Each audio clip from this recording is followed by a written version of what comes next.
మెదక్, ఆదిలాబాద్, కరీంనగర్, నిజామాబాద్ పట్టభద్రుల ఎమ్మెల్సీగా కాంగ్రెస్ అభ్యర్థి నరేందర్ రెడ్డిని భారీ మెజార్టీతో గెలిపించాలని గజ్వేల్ కాంగ్రెస్ పార్టీ యువజన అధ్యక్షులు కప్పర భానుప్రకాష్ రావు అన్నారు. జయదేపూర్ మండల కేంద్రంలోని శ్రీ రేణుక ఎల్లమ్మ దేవాలయం వద్ద ఏర్పాటు చేసిన విలేకరుల సమావేశంలో మాట్లాడుతూ రాష్ట్రంలో కాంగ్రెస్ ప్రభుత్వం ఏర్పడిన నుంచి ఇచ్చిన హామీలను ఒక్కొక్కటిగా నెరవేరుస్తూ వస్తుందని తెలిపారు.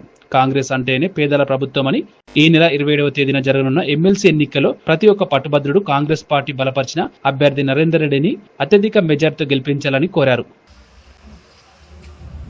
రేపు త్వరలో జరగబోయే పట్టభద్రుల ఎమ్మెల్సీ ఎలక్షన్లో కాంగ్రెస్ పార్టీ బలపరిచినటువంటి పట్టభద్రుల ఎమ్మెల్సీ అభ్యర్థి అయినటువంటి నరేందర్ రెడ్డి గారికి మొదటి ప్రాధాన్యత ఓటు సీరియల్ నంబర్ 2 పైన వేసి అత్యధిక మెజార్టీతో గెలిపించగలరని మన జయదేపూర్ మండల ప్రజానికానికి, అంటే పట్టభద్రులు ప్రతి ఒక్కరికి కూడా కాంగ్రెస్ పార్టీ వచ్చి ప్రభుత్వంలోకి వచ్చి దాదాపు 14 నెలల సందర్భంలో ఎన్నో సంక్షేమ కార్యక్రమాలు చేసింది కాంగ్రెస్ పార్టీ.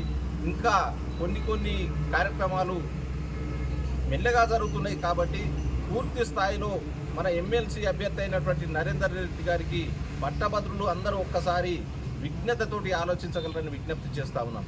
ఎందుకంటే పట్టభద్రులారా, దయచేసి మీకు మరొకసారి విజ్ఞప్తి చేస్తూ ఉన్నాం. మన జయదేపూర్ మండల వ్యాప్తంగా దాదాపు 900 ఓట్లు ఉన్నాయి. మీరు ప్రత్యేకమైన దృష్టి పెట్టి, కాంగ్రెస్ పార్టీ మాట ఇచ్చిందంటే మడమ తిప్పనటువంటి పార్టీ కాంగ్రెస్ పార్టీ. అదే కాంగ్రెస్ పార్టీ రాహుల్ గాంధీ గారి నాయకత్వంలో, ఖర్గే గారి నాయకత్వంలో నడుస్తున్నటువంటి కాంగ్రెస్ పార్టీ, తెలంగాణ ఇచ్చిన ఘనత కాంగ్రెస్ పార్టీ. 6 పథకాలను అమలు చేసే దిశగా పూర్తి స్థాయిలో నిర్విరామంగా కష్టపడుతున్నటువంటి మన ముఖ్యమంత్రి యనుమల రేవంత్ రెడ్డి గారికి మరొకసారి ధన్యవాదాలు తెలియజేస్తూ, ఎందుకంటే అట్లాంటి నాయకులకు మనం అందరం పట్టభద్రులుగా బలోపేతమై ఏకతాటిపైకి వచ్చి మన ఎమ్మెల్సీ అభ్యర్థి అయినటువంటి నరేందర్ రెడ్డి గారికి తమ పట్టభద్రులు తమ అమూల్యమైన ఓటు, మొదటి ప్రాధాన్యతపై ఓటు వేసి అత్యధిక మెజార్టీతోటి గెలిపించాలని విజ్ఞప్తి చేస్తూ ఉన్నాం.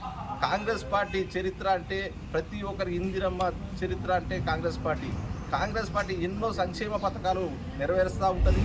కాబట్టి ఇప్పుడు మన తెలంగాణ రాష్ట్రంలో కూడా కాంగ్రెస్ పార్టీ ప్రభుత్వంలో అధికారంలో ఉన్నది. కాబట్టి దాదాపు ప్రతి ఒక్క సంక్షేమ కార్యక్రమాన్ని కూడా పేద, బడుగు, బలహీన వర్గాలకు అందే విధంగా మన ఎమ్మెల్సీ అభ్యర్థి నరేందర్ రెడ్డి గారిని గెలిపించుకుంటే ఆయన ఆధ్వర్యంలో కూడా, ఎందుకంటే మన గజ్వేల్లో మనకు ఎమ్మెల్యేగా మనకు అందుబాటులో లేనటువంటి ఎమ్మెల్యే గారు ఉన్నారు. ఎందుకంటే కేసీఆర్ గారు ఆయనే గత ముఖ్యమంత్రిగా ఉండి మనకు అందుబాటులో లేకుండా ఉన్నారు.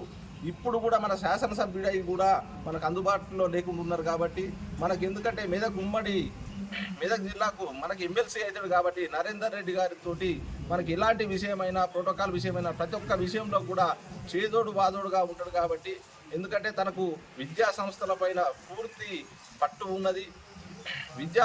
విద్యార్థులకు, నిరుద్యోగులకు, ప్రతి ఒక్కరికి కూడా పట్టభద్రులకు న్యాయం చేసే దిశగా తను వేరే వ్యాపకాలు లేనటువంటి వ్యక్తి, మృదు స్వభావమైనటువంటి నరేందర్ రెడ్డి గారికి మొదటి ప్రాధాన్యత ఓటు వేసి సీరియల్ నంబర్ 2 దానిపై మొదటి ప్రాధాన్యత ఓటు వేసి అత్యధిక మెజార్టీతో గెలిపించగలరని విజ్ఞప్తి చేస్తూ ఉన్నాం. ప్రముఖ పుణ్యక్షేత్రమైనటువంటి శ్రీశైలం దగ్గర ఎస్ఎల్బీసీ టన్నెల్లో కార్మికుల ప్రమాదం అత్యంత బాధాకరమైన విషయం. ఎందుకంటే వారు 3 రోజుల నుంచి 8 మంది ప్రాణాలతో కొట్టుమిట్టాడుతూ ఉన్నారు.